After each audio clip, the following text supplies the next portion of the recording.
সুপ্রভাত বন্ধুরা, সুস্থ থাকতে হোমিওপ্যাথি চ্যানেলে আপনাদের সবাইকে স্বাগত। আমি ডাক্তার শুভ্রা চালকি। আজকে আপনাদের সাথে আলোচনা করব পুরুষদের, বয়স্ক পুরুষদের একটি বিশেষ সমস্যা নিয়ে। চলুন দেখে নিই।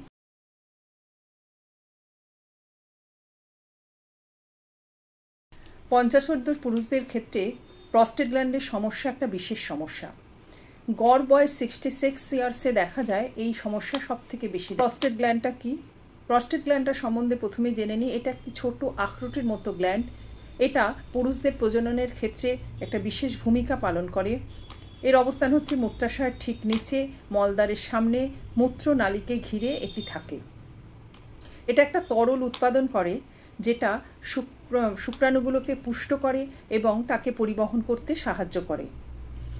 একটা মিল্কি ক্ষারীয় পদার্থ যেটার সাথে স্পার্ম মিক্স হয়ে থাকে এবং আদার সেমিনাল ফ্লুইড থাকে এবং সেটা দিয়েই কিন্তু সিমেন তৈরি হয়।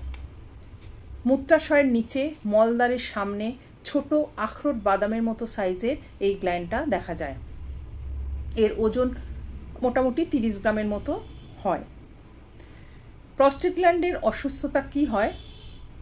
প্রস্টেট গ্ল্যান্ডের ক্ষেত্রে একটা হচ্ছে বিপিএইচ আর একটা হচ্ছে প্রস্টেট ক্যান্সার। বিপিএইচটা কি? Benign prostatic hyperplasia. প্রস্টেট বড় হয়ে গেছে। এটা কিন্তু ক্যান্সারাস কিছু নেই, এটা ক্যান্সার নয়, বেনাইন, কিন্তু তা সত্ত্বেও প্রস্টেটটা বড় হয়ে গেছে।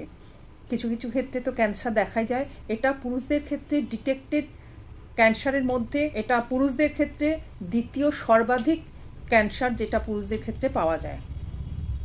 বয়স বাড়ার সাথে সাথে প্রস্টেটের সমস্যা প্রতি পুরুষেরই হয়।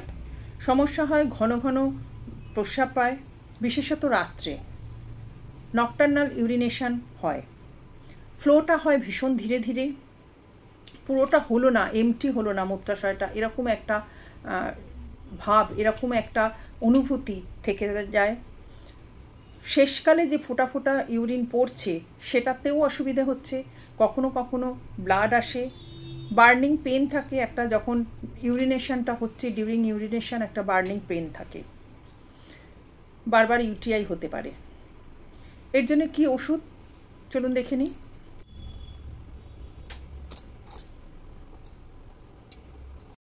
এই যে অ্যাডেল জার্মানির আপনাকে যে ওষুধটা দেখালাম আপনাদের, 21 নাম্বার ড্রপ, এটা প্রস্টেটের উপরে খুব ভালো কাজ করে। বিপিএইচের সমস্যা থাকলে এটা খুব ভালো কাজ করে, এটা খেয়ে দেখতে পারেন। কম্পোজিশন হচ্ছে acid sulph, cantharis, conium, nasturtium aquaticum, ononis, spinosa, selenium এবং স্ট্যাফিসিডিয়া দিয়ে এই মেডিসিনটা তৈরি করা হয়েছে।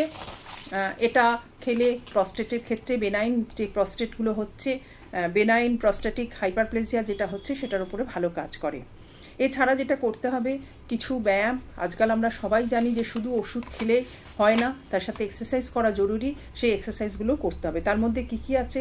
একটা হচ্ছে বাটারফ্লাই এক্সারসাইজ আছে, সেতুবন্ধন আসন যেটা সেটা আছে, মকরাসনা যে আসন সেটা করতে হবে, ধনুরাসন করতে হবে, ভুজঙ্গ আসন করতে হবে।